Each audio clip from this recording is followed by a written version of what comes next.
Welcome back to Shijon Michael's Creations. Now we are going to learn about GDP. The full form of GDP is Gross Domestic Product.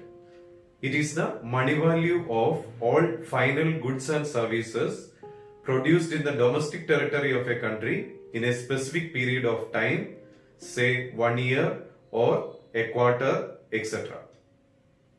Now let us go through a bar chart that shows comparative data of GDP by agriculture, industry and service sectors of India for the years 1972-73 and 2009-10.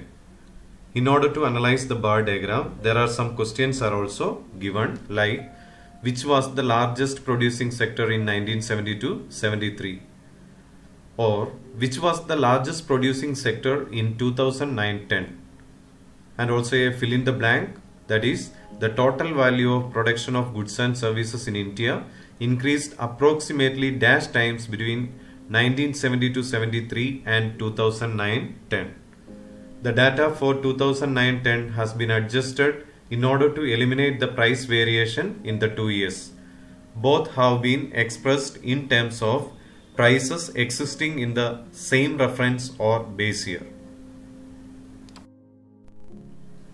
Here you can see the analysis of the given bar diagram, and also you can see the answers of the previous questions also. The agriculture was the largest producing sector in 1972-73. Service was the largest producing sector in 2009-10. Agriculture was the smallest producing sector in 2009-2010. The total value of production of goods and services in India increased approximately by 8 times between 1972-73 and 2009-10. We are going to discuss about the methods of measuring GDP. There are 3 methods to measure GDP. They are the first one, income method, second one, expenditure method, and the third one, output method. In this lesson, we are going to learn about output method only. Here we discuss about the output approach to estimate GDP. The output approach focuses on finding the total output of a nation by directly finding the total value of all goods and services a nation produces. Because of the complication of the multiple stages in the production of a good or service, only the final value of a good or service is included in the total output. This avoids an issue referred to as double counting, where the total value of a good is included several times in the national output by counting it repeatedly in several stages of production. There are 3 sectors of the economy which produce a very large number of goods and services. With so many thousands of goods and services produced, you might think this is an impossible task. You might also wonder how we can add up cars, computers, mobile phones, baskets, pots, etc. To solve this, economists suggest to add the final value of all goods and services only. For example, if 1000 kilograms of paddy are sold at rupees 25 per kg, the total value of paddy will be rupees 2,50,000. The value of 5000 coconuts at rupees 10 per coconut will be rupees 50,000. If we add these items together, we will get the total value of goods and services. Then some questions may come to our mind, like, is it necessary to count every good or service that is produced and sold? Or how do we estimate the total value of goods and services? Now let us take an example of a farmer.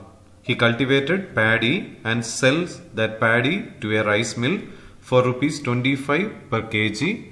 100 kilograms he sold. So the total value is 2500. Belongs to primary sector. Now the miller converts it into rice and husk, that is the secondary sector. He gets 80 kgs of rice which he sells to a hotelier for rupees 40 per kg, and 20 kgs of husk that also he sells to the hotelier at rupees 20 per kg.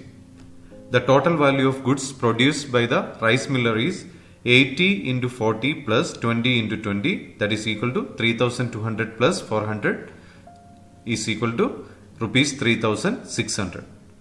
Now the hotelier purchased the rice and husk. He makes idli dosa with the rice, and husk is used as fuel, that is the tertiary sector. And now he sells all these items to the consumers and he makes 5000 rupees from that one. Now let us analyze the above example in a step-by-step manner.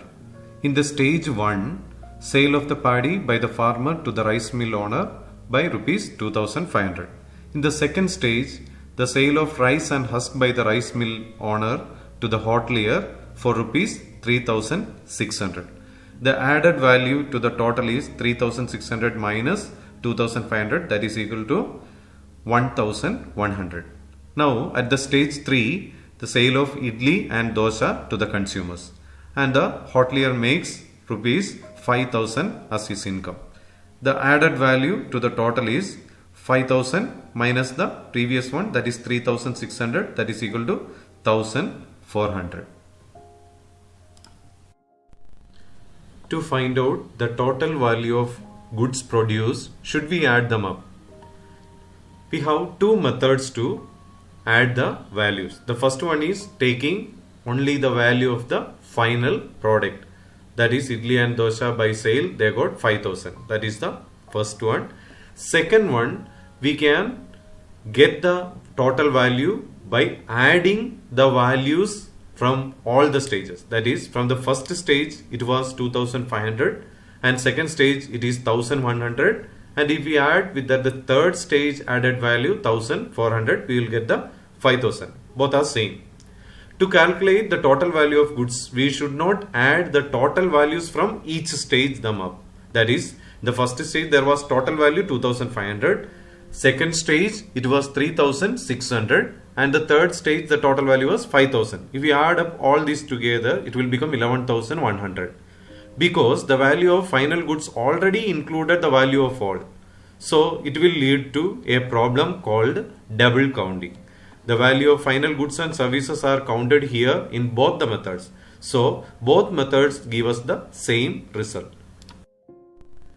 Now let us discuss about intermediary goods. Those are not being used by the final consumer is called intermediary goods. For example, paddy, rice and husk in the above example. Intermediate goods are products that are used in the production process to make final goods which are ultimately sold to the consumers. Now let us see what is a final good. A good that the final consumer consumes, that is a consumer good. For example, here shirt is a final good. We don't use a shirt to make something else. Now let us compare this with the intermediary good. Here intermediary good is a fabric, that is cloth. We use the fabric to make something else like shirts. Based on the usage only, we can determine a good is intermediate good or final good. For example, salt. If a baker purchases salt and uses to make bread or something else, that is an intermediary good. And if a consumer purchases for consuming salt, that is a final good. In the above example, paddy or rice is the intermediate goods and idli is the final good. The following are a few goods we consume in our daily lives. List some of the intermediate goods against each one. The final good here is notebook, softwood, pulp, bleaching powder, etc. are intermediate goods. Car is the final good. Tires, tubes, glasses, doors, lights are the intermediate goods. Computer is the final good here. The intermediate goods are processor, DVD-ROM, USB ports, VGA cable, etc. Now let us learn how to compute the growth rate of GDP. We can use the formula, that is current year value minus base year value all divided by base year value multiplied by 100. Here we find out the growth rate of GDP for the current year 2010-11. So the base year is 2009 and 10. So here the value for the current year is 49,37,000. From that we have to subtract the base year value, that is 45,16,000, and the value that we get should be divided by the base year value, that is 45,16,000, and that value should be multiplied with 100. Then we will get the value 9.32%. So now see the growth rate of GDP for the year 2011-12. If we want to find out, means we have to take the 2010-11 as the base year and 2011-12 as the current year. Same formula should be applied to get the growth rate of GDP. In this table, you can see the growth rates of GDP. For the year 2010-11, it was 9.32%, and for the year 2011-12, it was 6.218%, and for the year 2012-13 was 4.977%. You might have noticed that GDP figures are given for the year 1970-73 or 2009-10, like that. The year mentioned here is a financial year. The period of accounting income is called financial year or fiscal year. This period varies from country to country.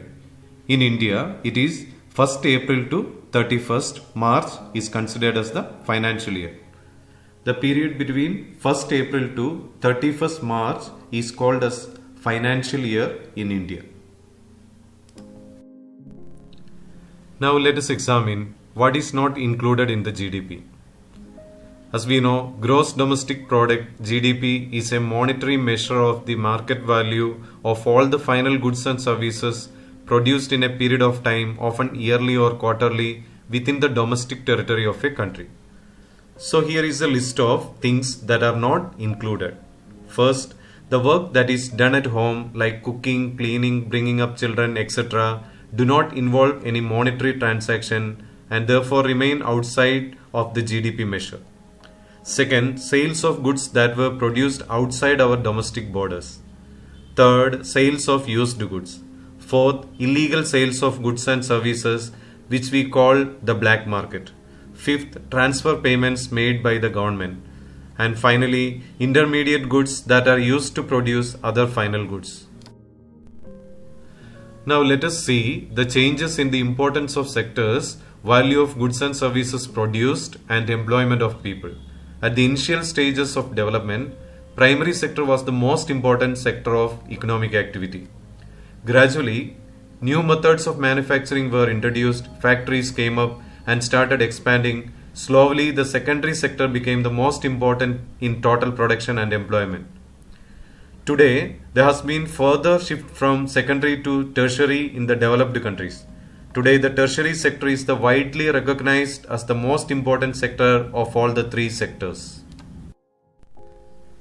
It is very clear from the above discussion that in India also the importance of the agriculture sector both for employment and production declined. The industrial sector accounts for around 27.6% of the India's GDP and it employs over 17% of the total workforce in the country.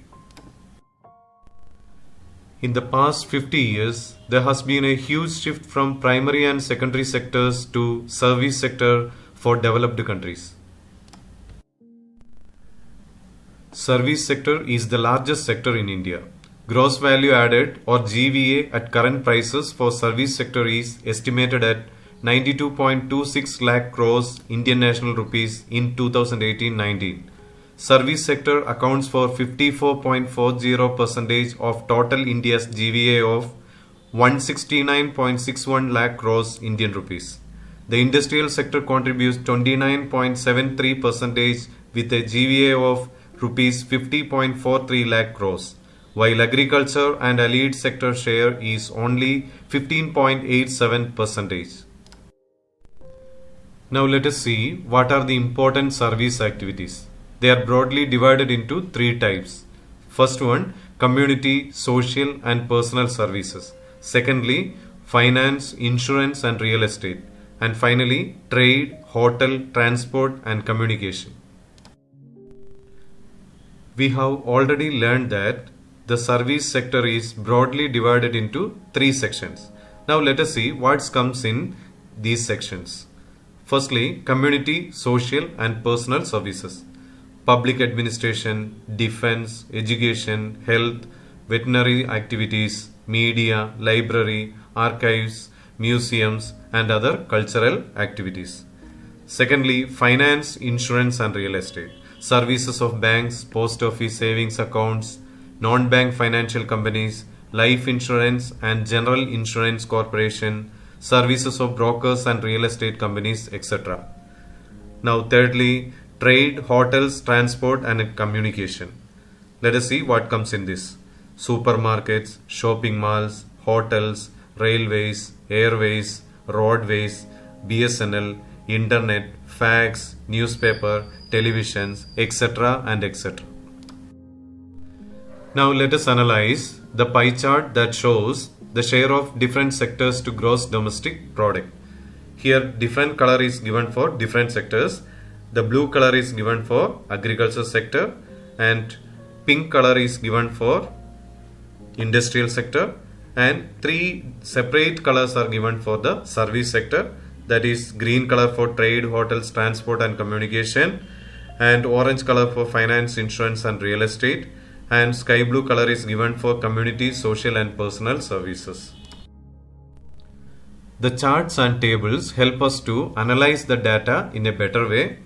Here the above pie chart was transformed into a table for the better understanding. Here you can see in the first column it is given the different sectors, and in the second column the sectoral shares of GDP in 1970 to 73, and in the third column the sectoral shares of GDP of 2009 and 10 is given. The agriculture sector showed a tremendous decrease, that is from 43% to 17%. The industrial sector has grown from 22% to 26%. The service sector showed the greatest development, that is from 35% to 57%. That can be seen in the sub-sectors of the service sector, like trade and hotel, transport and communication increased from 15% to 27%. Finance, insurance and real estate increased from 8 to 17%. And community, social, personal services increased from 12 to 13%. Now let us go through some latest data. During the 37 years period, the output share of agriculture sector has fallen drastically. There was only a small increase in the share of industrial output in GDP. There was a tremendous increase in the share of service activities can be observed.